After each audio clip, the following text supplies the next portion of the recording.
The Help Kids Shine campaign. Newstalk 610 CKTB is there once again, raising awareness and funds in support of the Niagara Children's Center. Yeah, the money raised will benefit children and families right here in Niagara. Yeah, the primary need in funding is for additional therapy services. And we welcome to Tim Dennis's Wednesday program one of our 12 ambassadors, Niagara Children's Center. She is Sabrina Elliott Vergara. Sabrina, thanks for being here today. Thank you for having me. You are such a story, I want to say, of hope because of young Master Alexander Elliott Vergara. If you could, Sabrina, tell us a bit about Alexander's story. So Alexander, he was born at 32 weeks. He was born premature, and he weighed 840 grams. So that's 1 pound, 13 ounces. So he was a pretty tiny little peanut, but he was mighty from the get-go. He was in the NICU for 63 days, and now he is a thriving 2.5-year-old who is very social and loves to dance and loves music. He's our miracle baby, and he's come so far. Now, was Alexander your first child? He is.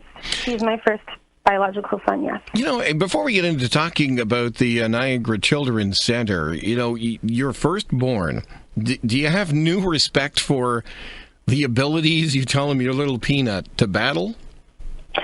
Oh, absolutely. I mean, these preemies, premature babies, they're so feisty. And, you know, at a time when you really don't know whether you're going to be able to bring your baby home, and they continue to fight every single day, it's not only so much respect for how feisty they are, but for the medical world as well. It just throws you into a completely different world.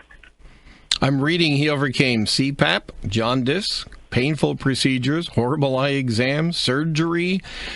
You obviously can't be prepared for this. No, you know, nothing really, nothing, no matter what. I mean, the doctors, and neonatologists, they prep you for everything, and they have to explain worst-case scenarios, but when you're actually going through it, you know, I think you're in fight or flight mode the whole time. But the thing that got us through was a good support system with family and friends, and immeasurable amount of love that we have for Alexander.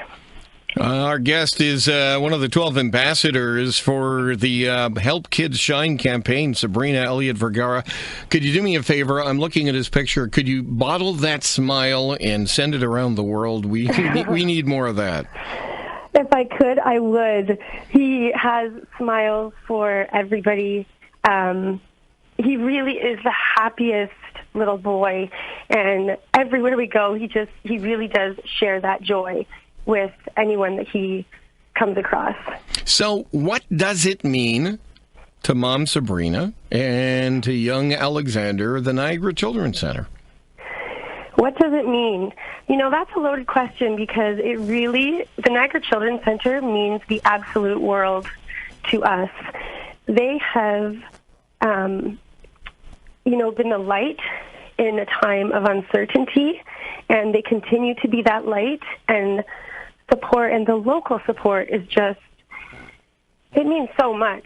We're at the Niagara Children's Center 2, sometimes 3 times a week, sometimes even 4, depending on different activities that are available. It really gives us a sense of community when you feel really alone. The support that they provide, not only to Alexander, I mean, they've done so much for him in terms of building his confidence and helping him progress. And, you know, along the journey, there's been bumps in the road, whether it be hospital stays, new diagnosis. He was just recently diagnosed with epilepsy, and we were in hospital. And they really held my hand through that process because it was traumatic. It was really difficult. And afterwards, they're always there to kind of debrief and set a new plan. When we have a setback, we set a new plan. And they are just amazing with Alexander. It's like our second home. Niagara Children's Center Ambassador Sabrina Elliott-Vergara is with us. As we all know, every child is going to be born without challenges. Everything is going to just go tickety-boo. You can't be prepared for this. Were you aware of the Children's Center before you had to make Alexander a part of it? I really wasn't. I knew the building was there because I went to Brock University. I knew the building was there, but I really had no idea all of the services that they provide and support that they provide in the one building. So Alexander, we've been going for probably just over 2 years now. He started at the Niagara Children's Center when he was 7 months old, and he was referred to the center by his infant development specialist, who referred him to an occupational therapist. And before that, I really had no idea about the Niagara Children's Center. Can you do us a big favor and give Alexander a giant hug for everybody listening to 610 CKTB? That smile is infectious, and it looks like to me the sky's the limit for him. It really is, and I will give him a big hug. And thank you so much for having us on this morning and for your support for the Niagara Children's Center. Sabrina Elliott-Vergara, one of the 12 ambassadors in the Help Kids Smile campaign for Niagara Children's Center. 610CKTB.com. You'll see all 12 ambassadors representing the Niagara Children's Center for this 2017 campaign. You're going to find out what your money can do, and you're going to find out, again, sky's the limit for what these young people can do as well.